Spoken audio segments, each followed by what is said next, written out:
கல்லாப்பட்டி தமிழ் நேயர்களுக்கு அன்பார்ந்த வணக்கம். இன்னைக்கு நம்ம பார்க்க போற காணொளி இன்னைக்கு ரிலீஸ் ஆன திரைப்படம் பன் பட்டர் ஜாம் படத்தின் திரைவிமர்சனம். இந்த திரைப்படம் எப்படி இருக்கு, பன் பட்டர் ஜாம்னா என்ன, வீடியோ மறக்காம முழுசா ஸ்கிப் பண்ணாம பாருங்க. செலவு பண்ணா நீ இதே டைவர்க்கு செலவு பண்றாங்க. லவ் பண்ணும் பொழுது நல்லா குளிச்சு சுத்து பத்தமா எல்லாம் அடிச்சுட்டு தான் லவ் பண்றாங்க.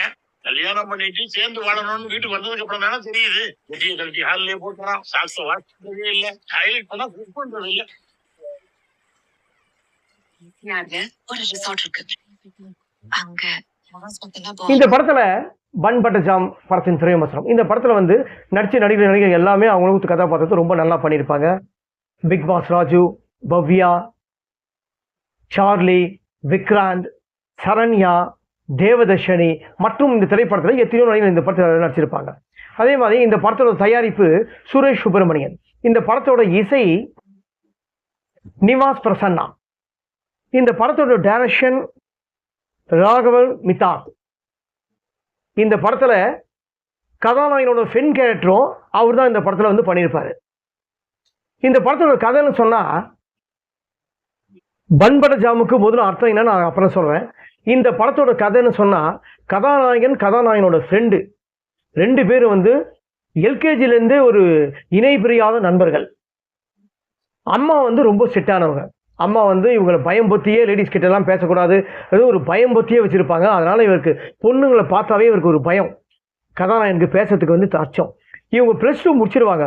+2 முடிச்சதுக்கு அப்புறம் காலேஜ் சேரத்துக்கு என்ன பண்றாங்கன்னு சொல்லி யோசிக்கும் போது, கதாநாயகனோட அப்பா சார்லி கேரக்டர், அவர் தம்பி வந்து நம்ம அரேஞ்ச் மேரேஜ் பண்ணி அவங்க ஒய்ஃப் வந்து வேற விதத்தில் ப்ராப்ளம் ஆகிட்டு இருப்பாங்க. இவரோட காலேஜ் பெண்ட் தான், சார்லியோட காலேஜ் பெண்ட் ஜூனியர் தான் தேவதர்ஷினி. அவங்களோட திடீர்னு எதிர்பார்க்காம ஒரு மேரேஜில் மீட் பண்ணும்போது அவங்களோட சிஸ்டர்ஸ் வந்து பார்த்தீங்கன்னா அவங்கள வந்து அரேஞ்ச் மேரேஜ் பண்ணி ப்ராப்ளம் இருக்கும். ஸோ சரண்யாவும் இவங்களும் தேவதர்ஷினி ரெண்டு பேர் என்ன பேசிப்பாங்கன்னா, இல்லை அரேஞ்ச் மேரேஜ் பண்ணி தான் இப்படி ப்ராப்ளம் ஆயிடுச்சு, நம்மளை எப்படியாவது இவங்க ரெண்டு பசங்களையும் வந்து ஒன்று சேர்த்து இவங்களுக்கு தெரியாமையே இவங்களை லவ் மேரேஜ் பண்ண வச்சிடணும் அப்படின்னு சொல்லிட்டு இவங்க ரெண்டு பேரோட பிளான் தான் இந்த திரைப்படத்தில். இந்த திரைப்படத்தில் இவங்களோட, அதாவது சரண்யா தேவதர்ஷியோடைய இது நிறைவேறிச்சா இல்லையா, அதுதான் இந்த படத்தோட மொத்த கதையும். அதே மாதிரி ரெண்டு பேரும் வந்து இணைப்பிரியா நண்பர்கள். ஆனால் கதாநாயகனுக்கு என்ன ஆச்சுன்னா, கதாநாயகி வந்து வேற ஒருத்தவங்களை லவ் பண்றாங்க. பார்த்த உடனே முதல் வந்து அந்த காலேஜுக்குள்ள போன உடனே அவர் ஃபர்ஸ்ட் மீட் பண்றது ஒரு பொண்ணு தான். அவங்கள பார்த்த உடனே ஏற்படுற ஃபர்ஸ்ட் லவ் தான் அவருக்கு. ஆனா அந்த கதாநாயகி என்னன்னா, இன்ஸ்டாகிராம்லாம் வந்து பாத்தீங்கன்னா ஒரு ஃபேமஸ் ரீல்ஸ்ல போடுறவங்க, அவங்களுக்கு இல்லாத ரசிகர்களே இருக்க மாட்டாங்க. இப்படி ஒரு ஏற்படுது. ஆனா இப்படி ஒரு சூழ்நிலையில ஒரு இணை பிரியாத நண்பராக இருந்த நண்பன் திடீர்னு உன் நட்பை எனக்கு தேவையில்லைன்னு சொல்லிட்டு உதறிட்டு போயிடாரு.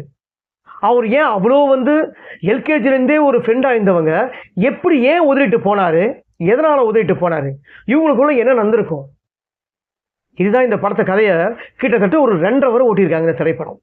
இந்த திரைப்படம் 2.5 hour வந்து ஓட்ட வேண்டிய அவசியம் இல்லை. இந்த திரைப்படம் ஒரு 2 hourலேயே முடிச்சிருக்கலாம். படம் வந்து நல்லா தான் இருக்கு, எந்த விதமான பிரச்சனை இல்லை. 2K கிட்ஸுக்கு வந்து பார்க்க வேண்டிய திரைப்படம் தான் இந்த திரைப்படம். ஏன்னா அவங்களுக்கு எல்லாமே பிடிக்கும். ஏன்னா இப்போ அப்படிதான் எடுத்துருக்குறாங்க. இந்த படத்தை போய் நம்ம ஃபேமிலியோடு ஒன்றா பார்க்க முடியும்னு சொன்னால், ஃபேமிலியோடு ஒன்றா பார்க்க விரும்புகிறவங்க பார்க்கலாம். படம் வந்து நல்லா காமெடியாக தான், படத்தை நகைச்சுவை சென்ஸோடு தான் கொண்டு போயிருக்காங்க, நல்லா இருக்கு. ஆனால் இந்த திரைப்படத்தில் நம்ம மிஸ்ஸஸ் ஒரு படம் வந்தது.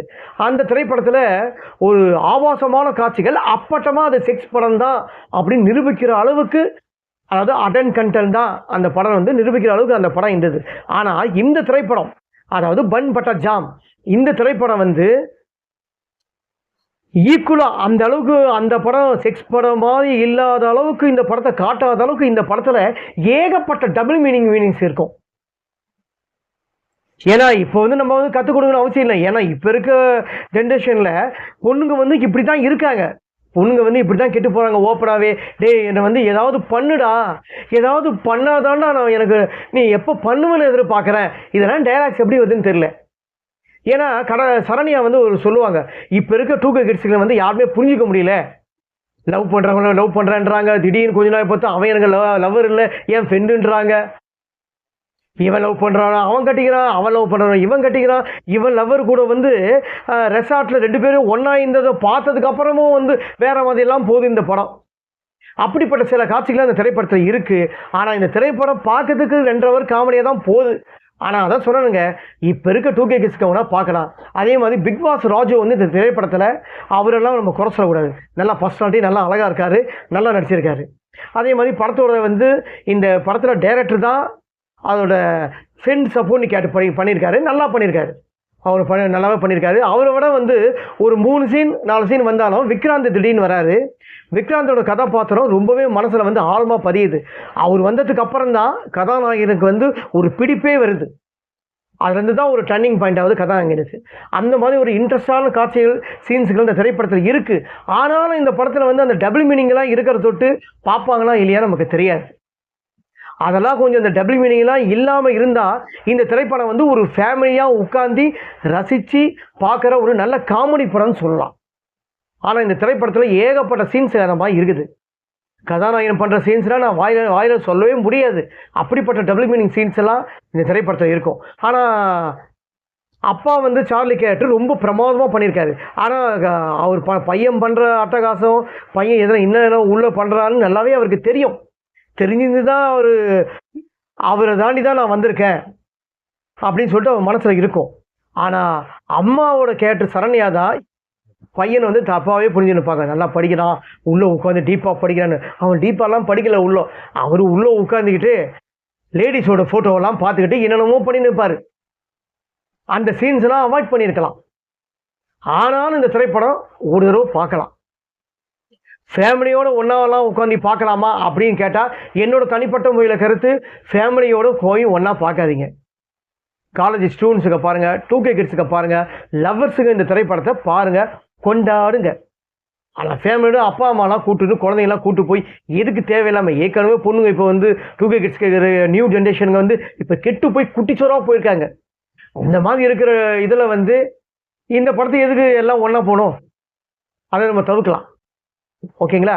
ஸோ இந்த வாரம் ரிலீஸ் ஆன திரைப்படம், அதாவது இன்னைக்கு ரிலீஸ் ஆன திரைப்படம் நல்ல படம், ஒரு தடவை பார்க்கலாம் தியேட்டரில் போய்.